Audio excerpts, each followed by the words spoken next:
Welcome to Disturbing Books for Disturbed Readers, your new favorite way to find the most twisted, depraved, and gruesome reads. Each episode features a to-the-point, spoiler-free review of one of my top picks.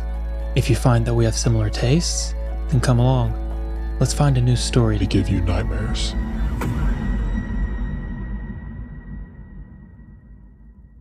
Today I have not one but two recommendations for you. Not because I could not wait to tell you about these, but because I could not in good conscience recommend either of these to you. So instead, I will recommend both of them to you. However, these are not 5-star best of the best picks. These both are a little different, and I'll explain why. First, I'll be discussing Amygdalatropolis by B.R. Yeager. This one does not actually have a synopsis, which is a perfect setup for the type of book that this is, and I'm not even going to begin to attempt to read the quotes that are listed instead of the synopsis. What I will do, however, is just give you a brief summary of my own.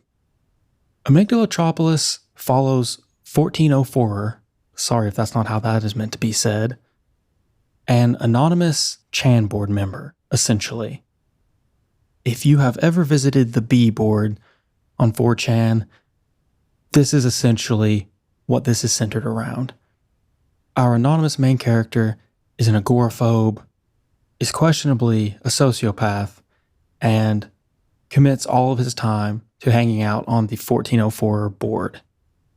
Throughout the story, the main plot, which is barely tangible, follows our protagonist and his home life. Interspersed with this, however, are two other sort of mediums. The story is really told through three, one of which is the more normal, not normal, but the more normal of the three, which essentially follows him in the real world. The second is seemingly random discussions on the boards. And the third is a nearly indecipherable story, description, and at times commentary that almost has its own through line through the entire story. The latter of those three mediums provide a really stark contrast where you will read the most dense block of text that you have ever read in your life, full of tons of words that I don't even know, and then switch to people arguing about dumb, horrific types of things on a Chan board. Although both at times philosophize in their own ways, which I think is one of the points. And I also think these separate, not quite storylines, that's why I just keep calling them mediums. I don't really know what else to call them. They seemingly don't interact with each other or don't relate to each other, but every now and then they do, briefly. And because of this, I think that multiple readings may reward you with further connections. It really took me a while before I started realizing what certain things meant, how certain things connected. You almost have to spend the first half of this book just learning how to read it. It's not House of Leaves, but it doesn't seem too far off with how difficult to read this is, which is my biggest comment and critique with it. And this may be a selling point to some people, but this book is very difficult to read. It's very dense. This book is only 150 pages. The second book I will be talking about today is 200. However, it took me about twice as long to read this book because each page I was reading passages over and over. Every now and then I was flipping back to previous pages when I just put something together on my own or just realized something or was curious if there was a connection. This is not a story that is simply laid out, particularly in the first part of the book when it just seems to be a bunch of random pieces of text put together before I realized what everything was. This is a very active read. This alone, I think will turn most people off, and that's why it's really hard for me to even say whether or not this is a 5-star book to me. I don't even know how to rate this because I have nothing to compare it to. It is very bizarre. It did certainly feel like an experience and a journey. And at times it was sort of mentally or emotionally draining. There's some incredibly dark content in here. If you know anything about 4chan, Chan culture, this should not be a surprise. If you don't, some of the stuff in here might be bothersome. This is not presenting scenes of graphic violence and gore to you and disturbing you in that way. Most of this stuff comes through these conversations on the boards, and a lot of what's so disturbing is how casually things are discussed and knowing the types of people that these are, and depending on your experience with the internet, knowing that everything in this book might as well be true because something just like it is happening or has happened. Everything. The book opens with an introduction equal to the length of 20% of the book itself. It's a 30-page intro for a 154-page book that consists of lessons in the philosophy of Bate and nihilism. About halfway through this, I could not help but wonder what this was doing here, why I was reading what felt like was pulled from a philosophy textbook. It felt incredibly over the top, borderline self-indulgent, and random, and would only circle back every few pages to make a loose tie-in to the book itself. However, the further I got into the journey of reading this book, the more I understood why it was there. It's a lot to take in just right out of the gate. I've seen some people say that it would maybe work better as an afterword instead of an introduction. I don't know. I have mixed feelings about that because I do think it was helpful to read ahead of time, but I think it did help me understand what I was reading because I still did not understand a lot of it. So I needed every bit of help that I could get. To add to the complexity of this read, even the more normal parts of the story where it's the sections that describe what's happening in the real world, what's happening to our protagonist, it reads as if it was written by an alien. Even the simplest of actions are described in the most bizarre manner possible. This is obviously intentional, but this adds to how difficult and active of a read this is. There was one paragraph that I read aloud to someone as an example where it described the protagonist's mother setting something down outside his bedroom door and walking away. But it was a full paragraph describing this in the most bizarre way. There's just no other word for it. Again, some things like this throughout it, I kind of began to enjoy that just because it was so strange and made you really feel like you were outside of everything, the world, society, people.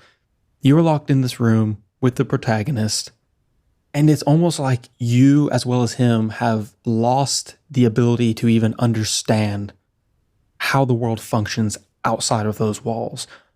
All you understand are what you can perceive from inside the walls. His mother is not walking down the hallway. Her footsteps are getting smaller. Things like this. It helps immerse you in the story, I believe, but some people, I swear, will read one chapter of this. Someone asked me if I would recommend this. I said, read the first chapter and you will know, because right out of the gate, it is weird. It's written weird. There are disturbing things mentioned. You get a little taster. If you can't make it past that first chapter or two, it's not going to change. That's it. That's all you're in for. So just take that little sampler and see what you think. Overall, I know this summary and discussion has been all over the place and probably borderline useless, but this book is so hard to even talk about for me because it's just so strange and different, and it's just like its own little experience. It's short, so if you're just curious about it, you can give it a shot. However, as far as I'm aware, the only way you can access this book is by purchasing a paperback. I highly doubt it's available in any libraries, and I do not believe there's an ebook version that exists, which I find very strange. So this one was on my TBR for a long time because I read mostly ebooks. So it was very highly anticipated for me, one of my most highly anticipated reads for this year. And I wasn't disappointed. I was just very confused.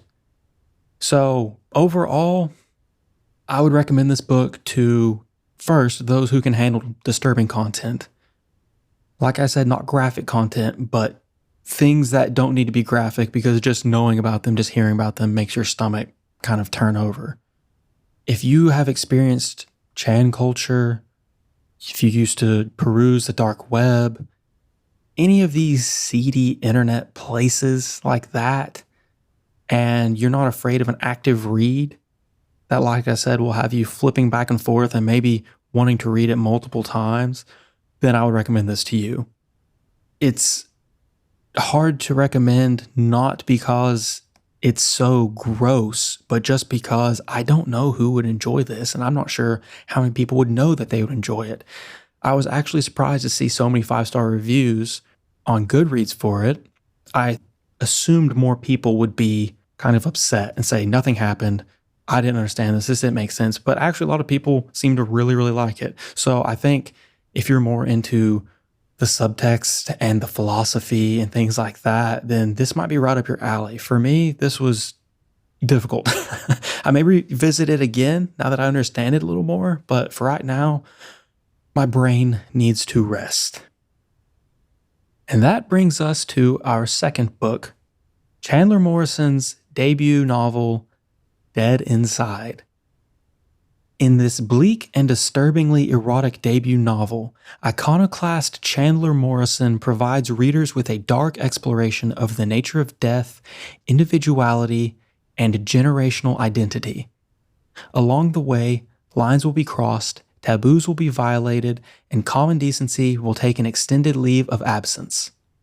This is not for the faint of heart or weak of stomach, or anyone who enjoyed 50 Shades of Grey. A young hospital security guard with a disturbingly unique taste in women, a maternity doctor with a horrifically unusual appetite. When the two of them meet, they embark on a journey of self-discovery as they shatter societal norms while engaging in destructive and abhorrent behavior. As they unwittingly help each other understand a world in which neither of them seems to belong, they begin to realize what it truly means to be alive, and that it might not always be a good thing. I, like most of you, was very familiar with the name Chandler Morrison. I actually already had 2 of his books on my TBR before I even came across this one. The way I discovered this book was by seeing that several people I follow and enjoy their reviews and their recommendations have left reviews for this book talking about how they could never recommend this book, and they're so glad to have Jesus in their life after reading this. Obviously, if you're listening to this, you'd probably agree with me, that is the only selling point that you need for a book right there. Somebody says, hey, this is the most fucked up book I've ever read, you bet I'm downloading it right now. And so most that I've seen online describe this as a fucked up love story, or the most fucked up love story. And this is close, but to me, this actually felt more just like a close look at 2 people trying to exist together rather than falling in love. It has some of the similar components of a love story, but it just did not feel like it was really about that to me. It really focuses on the young security guard that was mentioned in the synopsis.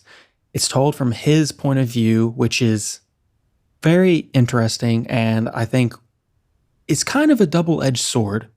For most of it, this reads like an edgelord's wet dream, and it's hard for me to figure out where to put the line of almost an unreliable narrator.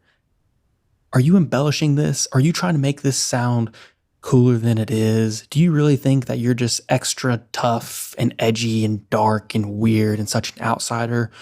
Or is this actually what's happening?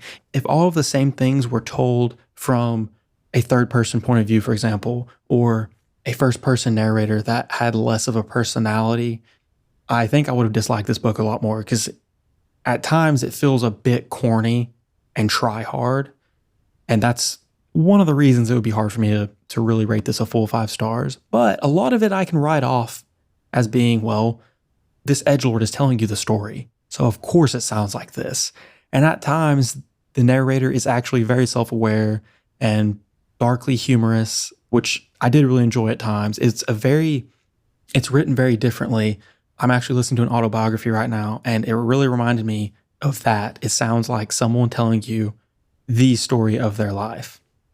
So back to the initial description that I heard about this. I don't want to downplay it, but it was not as bad as I expected. Not because it lacked the level of disturbing things, gruesome things, shocking things, but because it lacked the quantity of them. This is not a negative. I just expected more. A lot of splatterpunk books, once they lay down the throttle, they do not let up really. And this was not like that. There are some major shock factor scenes, and let me tell you, they are major shock factor scenes. But most of the book is actually more character focused and almost introspective rather than just a nonstop gore fest like I expected. This helped. The shocking scenes were so over the top that if there were many more of them, I think you would just start to go numb and almost start laughing at them. You may start laughing at them now because some of them are so absolutely bizarre. It was hard to even envision what was happening at times because my brain did not even know how to put some of these images together. But nonetheless, they all still made me incredibly uncomfortable at the minimum.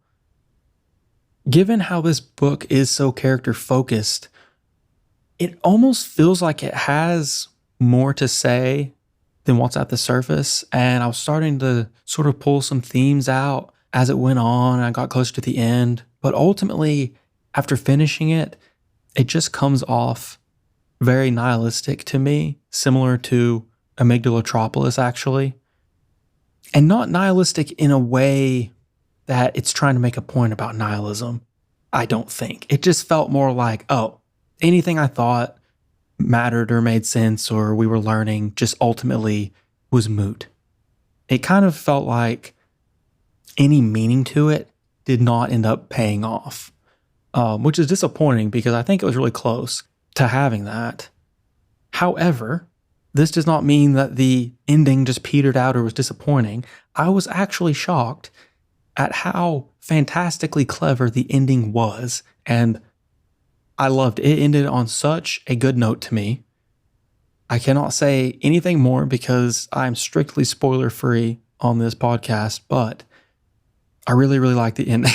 Shockingly, I almost ended with a smile on my face just because it was one of those, that's so good moments. As I said, it's a bit too try hard at times for me to really give this 5 stars. Additionally, I could not in good conscience recommend this book to anyone. I do not want people to know that I read this book. If you read this and knew that I read it, I would be ashamed. That's kind of the level of shocking scenes that we're talking about here.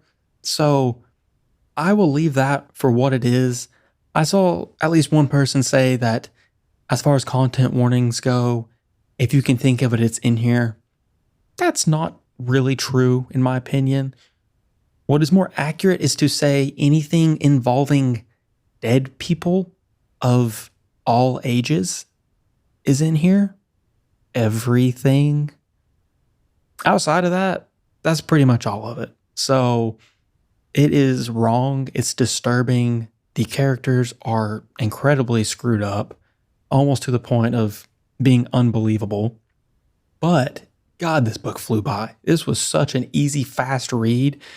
Chandler's writing, even though I complained a tiny bit about the narration and not being able to decide how intentionally cringy it is at times, I really, really enjoyed his writing, and I'm very excited to get to those other books of his that I have on my list. I hope that those are ones that I will enjoy discussing with people and not be hiding under my bed when I get done with them. But yeah, so there it is. If that sounds like something you want to read, go for it. If you are all for the most disturbing stuff, go for it. And if you've been following this podcast for a little while, if you checked out Mukbang Princess and you liked that, boy, are you in for a treat. So those are my 2 honorable mentions for today. Neither one of them is a firm 5-star to me. Neither one of them is perfect. I don't even know if I would be able to assign a star rating to Amygdalatropolis at all. But I thought they were both worth talking about because they both have things to offer. At least Amygdalatropolis is very unique, and Dead Inside is a lot of gruesome, fucked up fun. So give either one a shot if you think you're up for it. If you're not, I understand, and you are probably a little less disturbed than I am. But as usual, I will have links to both of these and where you can find them in the description. Thank you so much for listening, and I'll see you back here in a couple of weeks.